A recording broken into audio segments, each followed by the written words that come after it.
Welcome back to our city. Welcome to the month of April. A few things going around the city of Elizabeth this week.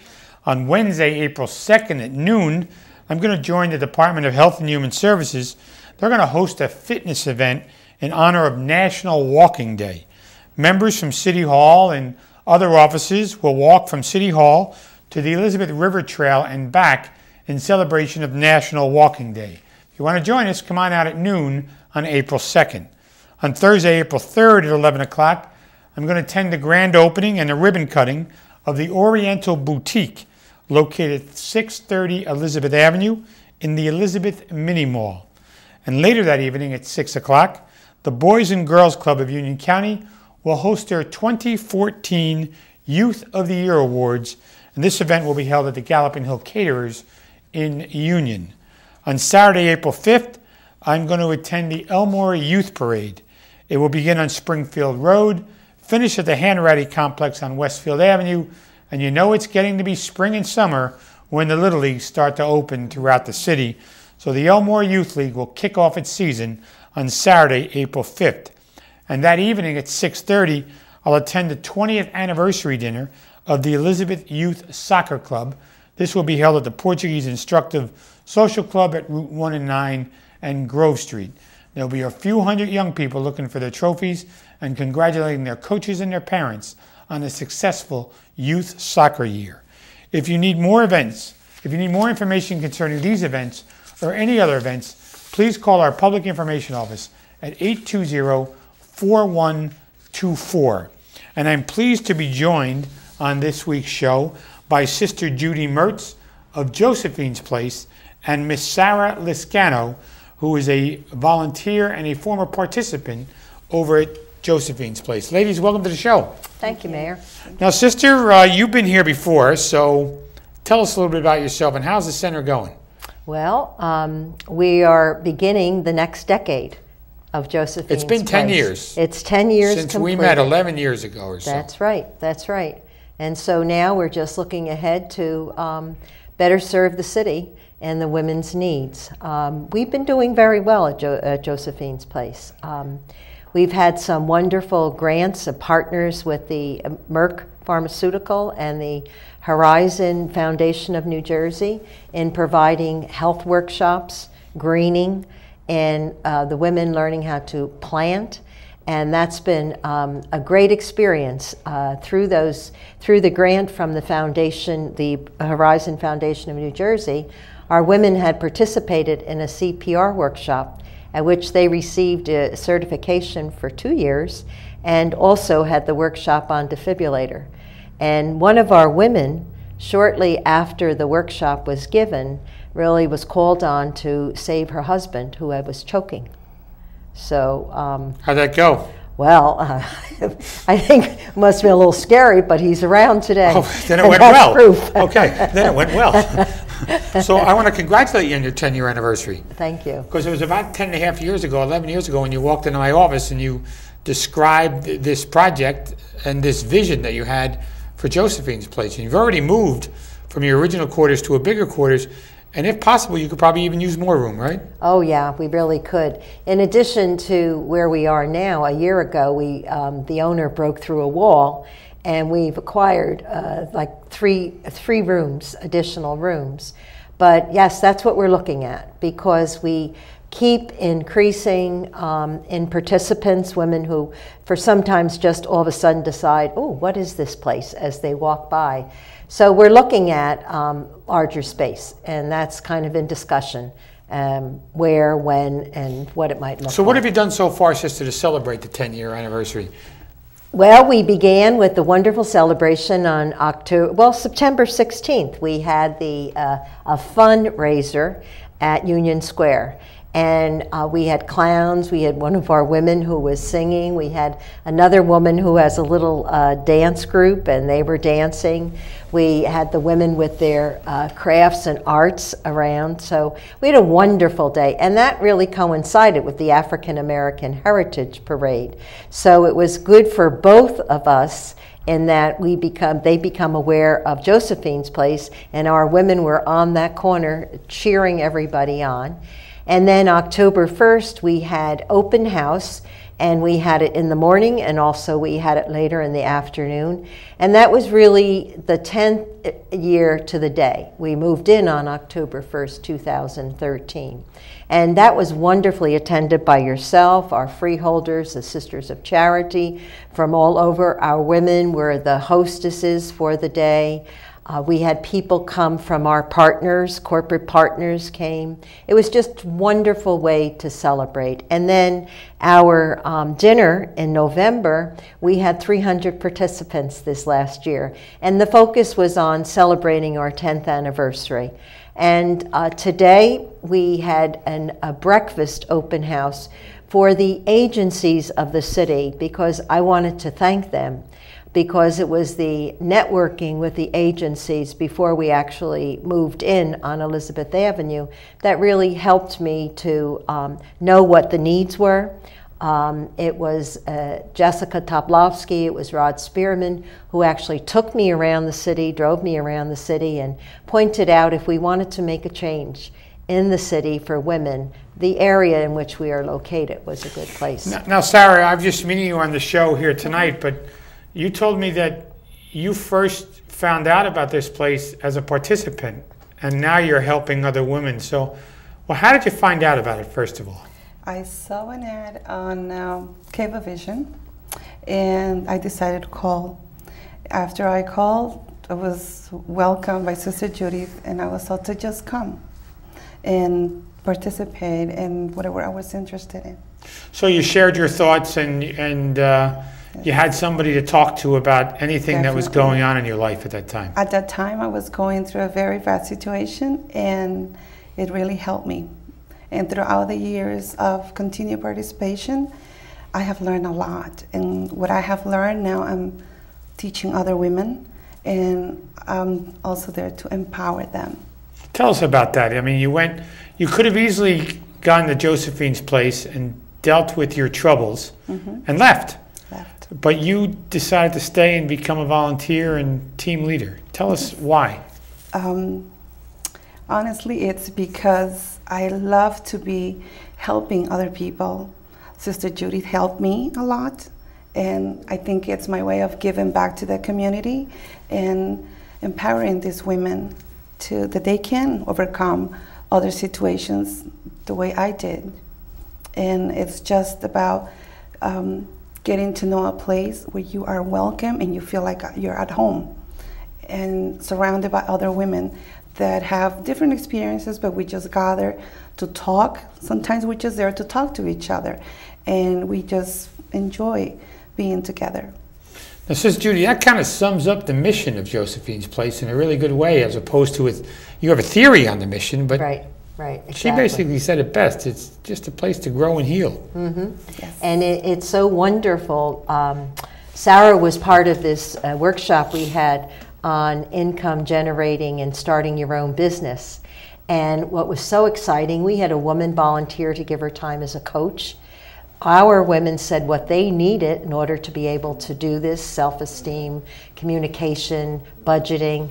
But for me, the heart of all that we've been about in Josephines Place was when 3 women left Josephines Place to go out and to distribute and to really sell what they had made. It was a pilot project. We had done a lot of theory and talking about it, and I said, you know, we need to take it another step. So some of the businesses on Elizabeth Avenue were really supportive. I went and I talked to them and I told them what we had been doing, and I said, would you be willing to be a participant in a pilot project? So the women went, told them what they were going to do, offered them options, and then came through with their little sale product. But that was so exciting because, again, it's an empowerment, and it's seeing in reality what you would hope for. Now, Sarah, Sister Judy just said you become a coach and you working with other women. How's that going? Are you getting anything out of that as well? I have learned a lot with them, and my main goal is to teach other women that they can do other stuff with whatever we learn there. Tell us about some of those types of activities that you're doing. I'm teaching a class which is English conversation so that they can learn to speak English. And I'm also teaching them how to work with polymer clay. And what is that? Polymer clay, it's I don't know. It's like Play-Doh, but it's a special type of material that you can cook it in a special oven, and you can make your own jewelry. You can make your own magnets and other accessories for the home. And those are things that maybe later on they can learn on their own, and they can sell it. Now, do you speak Spanish? I do. I am. So is language a barrier in any way, or usually not? Sometimes it is for some women.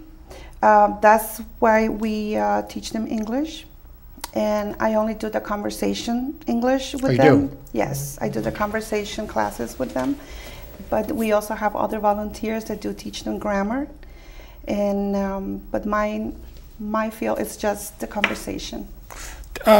Tell us about some of the issues that women face. I mean, without mentioning any names, but tell us about some of the issues they face. They face a lot of poor budgeting. They need more empowering of being a mother. They also depressed women that they just need other people to. They just need to be heard. They need someone to listen to them, and that's what we're there for. Sister Judy, how many women have come through now in the 10 years? Hundreds, thousands? I mean, thousands. Thousands. We keep a tally every day of the women that come, and we have a weekly summary, monthly summary, yearly, and who come regular for programs where we have 500 women a year. But visits who come in, and some come to a couple different things, we have about 4,000 women each year. And that just expands, you know. It's just wonderful. We have, as I said before, we have some women who might have walked past Josephines Place for years, and all of a sudden say, "Oh, I wonder what's going on in there," and so they come in. But yeah. Sister, I have to ask you. I mean, Sister of Charity, right? Yes. Did you ever envision yourself doing this? I mean, because I was taught by the Sisters of Charity, so I know they worked in Trinitas St. Elizabeth's Hospital, but I don't know of any nuns who have done this role, which I think is phenomenal. But did you ever envision yourself in this area? No, I always had a sense that I wanted to work with women. So when I was in parish ministry, it was about empowering women, feeding them to go out and do their hospital ministry, etc. And it's kind of evolved to what I never would have anticipated. This is a new initiative for the Sisters of Charity. It's a sponsored work, and I was fortunate, graced to really be appointed to this position. And I've had people say, and some of our sisters and others in the recent months or so, did you ever dream that Josephines Place would become what it is? And I'd say no. From the first day when I went out to start looking for a temporary office before we even decided where it was going to be, it was always that somehow I was walking in God's hands, and that I would be led, and if it was of God, it would happen. And that's still today. I mean, we are totally financially sustainable by donations, foundations, grants, fundraisers. And that's don't say totally, because you're always asking for more. Oh, yeah, well, for the CDBG. You don't want to get carried away here, sister. Oh, no. Don't say No, totally. for what we need let's now. Use another word. No, we can always use when people say to me, what do you need? I said, well, first we can begin with money. That's green. And I said, and then I go on. But yeah, and it's the generosity of folks who believe in Josephines Place that's allowed us to be where we are today. Now, Sarah said she found out about it from an ad on Cablevision, and you've said that people sometimes walk by and say, what's going on? Are there other ways they find? Is word of mouth? Does that happen? It's word of mouth. It's flyers. All the agencies in the city get our monthly calendar, etc. And it's even children who will tell another child about their mother coming to Josephines Place. So it's a lot of word by word, or even, I might be looking at the door and seeing somebody there looking in, or going out for whatever, and get engaged in a conversation, and that's how people come. Sarah, have you recommended anybody to come here? You have? Yes, I have. A lot of women. Or recommended somebody through somebody and said, hey, why don't you send them over here? Yes. And how's that gone for the people like you've recommended? Has it gone? I have seen some of them there, and a lot of them, it's word by word. They just spread the word, and some of them, they don't believe it, but once they come, they know. Yeah, they don't believe it once they come. Yeah. We had a neat experience today as we sat around the table with the agencies. One of our women who was a participant is now works with the Holy Redeemer Sisters in the Healthy Family. And she has recommended her clients, she's actually brought them there. And following our breakfast today, she was waiting for a woman that she had told to come. And that's how people in Healthy Families, they will call and they will say they're bringing somebody and accompany the woman so that she doesn't feel awkward. So Katrina, just don't open the door, push her in. Right, don't push it in. Right, or they may not even open the door if they're alone. But Katrina was there with a woman who had 2 children, and we were Are children allowed in? With their moms. Okay. Big thing, with their moms. And there is a wonderful play area for the children. And the children learn independency, and they learn, well, I always say the moms with the separation anxiety, but they learn respect. And when we have a few children there, I will say, who's going to be the director? And they vie for that. And I'll always say, you know, what does it mean to be director? And they have to be making sure everybody shares, respectful, and cleans up when they finish. So how have you seen the changes in women over the years? Oh my, how have I seen the changes? Maybe I should ask Sarah that, because she's obviously changed. Sarah, oh, I see, that kind of change, okay. When did you become a participant? How many years ago? 10 years ago. Oh, you did? So it's better to ask you that question. How have you seen the changes? You've seen them in yourself, so I've seen it myself. How have you seen the changes not only in yourself but in other women? In myself, I have to tell you that I went back to school. I'm in college, and my goal is to become a nurse. And other women, I have seen them because they have found better jobs. They have learned some English. They sacrifice themselves as well, and they come in the evening to take English classes with Sister Judy, and they work and they come to the classes. They have found better jobs. They have a better quality life with their children because they are able to help them with their homework, and that is a plus for them. Because when they first arrived, they said, I don't understand what the homework it's about. I don't know how to help my child. So by learning how to speak English. We all have that problem sometimes. I gotta let you know that. I struggle with 8th grade homework. I want to let you know that. Yeah. So do I. So do you, okay. So what other volunteer opportunities are there, sister? Well, we love to have people call and say, I'd like to volunteer. So we have 33 volunteers, and they are involved in teaching English once a week for an hour and a half, or doing an hour conversation. We have now a writing skills hour and a half that one of our women does for us. We have basic computer skills. We have people who just come and say, I'll do anything that you need. So we have some office organization and management completed. We have women who will come and be around when we need envelope stuffed for sending out our large mailings. We have people who do once a year volunteer, and especially like with our Three Kings Feast when we have 75 people, it's always good to have people who know the history and how to celebrate. So, you know, we have somebody like who will do painting. We have people who do arts and crafts who come in, and one woman teaches candy making, while our friend teaches does arts and crafts for family. I heard our business administrator, Bridget Zellner, taught something as well. Yes, she did palm making, Right. cross making, yes. So, and she's come for a couple of years, and she's, the first year she came, we must have had 3 or 4 classes, and they were all filled. Last year we did a couple of workshops, but that is wonderful. It's so focused and then the women leave with something in their hand and something that's dear to their tradition. So this is the 40th anniversary of Community Development Block Grant, which was started when Richard Nixon was president. Okay. And Community Development Block Grant has played a role in the growth of Josephines Place. Oh, definitely. Tell us how. Well, in different years, it's taken on a new face. But in the last couple of years, because we've had such an increase of women coming to Josephines Place, because we've had an increase in articulation of things that they wanted, we had a need to have somebody on staff who is an associate director, as I call her, and she does a lot of the facilitating of different projects. It would be wonderful if that associate director at some time would be as a director. I mean, that would be great.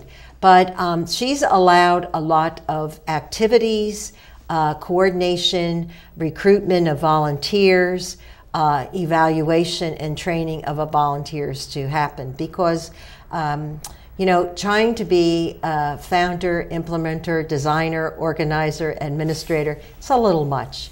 But we've been so fortunate and blessed that, you know, we really have benefited, and so have the women. It's allowed us to expand ourselves in our program, which then allows for more serving of women in the city. Sarah, tell me about your children. What do they think of Josephine's Place? I mean, clearly they have a different perspective of it. They don't understand that mommy's going there for in the beginning to get a comfort level.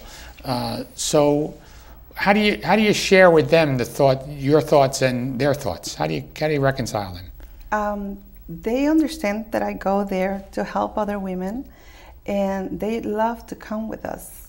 When we have an activity, we're allowed to bring our children, and they enjoy being there. They have a little playing area in the back. They can sit and relax. It's just a home atmosphere, and they feel good when they're there. And they also tell me that it's good that I go and teach other women, you know, how to speak English or how to teach them about the polymer clay classes. They feel proud, they feel good about me, and that makes them feel good. You know, Sister, more people like Sarah could be the walking billboard. You wouldn't need television or anything else, right? Right, exactly, exactly, yes, She clearly gets the message out there. Community Development Block Grant funding, you've applied again this year, right? We have, yes. And the breakfast you had last week, how did that go? Today? Today, Yeah. that was great. That we had 22 people there, and they were people from, you know, all the agencies that I wanted to say, whether they were the ones initially or were representing their agency, to thank them for their support. And we also had invited Reverend Higgs to come, and he spoke about the 350-year history celebration anniversary of Elizabeth. And he was quite passionate in his presentation. He is. Reverend Higgs is. He fell into Elizabeth at the right time. He did. And with his knack for history, he's really taken the 350th bull by the horn, so to say. And yeah. He's going all over the place. Yeah, He's refurbished this Bible. Did he tell you about it? Well, he mentioned that there today. Yes, I was in the back, but I heard. I saw it before it was refurbished. Yeah. And it dates to 1599, so Right. It's fascinating. Yeah. And so I want to thank you for taking the time to join us on the show, and especially you, Sarah. I mean, not to slight Sister Judy, but I talk to her all the time. But it was good to hear your perspective on how successful Sister Judy has been, as well as Josephine's Place. So thank you. Thank you very much, Mayor. Thank you. Thank you. I want to thank Sister Judy Mertz of Josephine's Place and Miss Sarah Liscano for taking the time out of their schedule to join us on the show this evening. I'm Chris Bolwage, and we'll see you next week on another edition of Our City.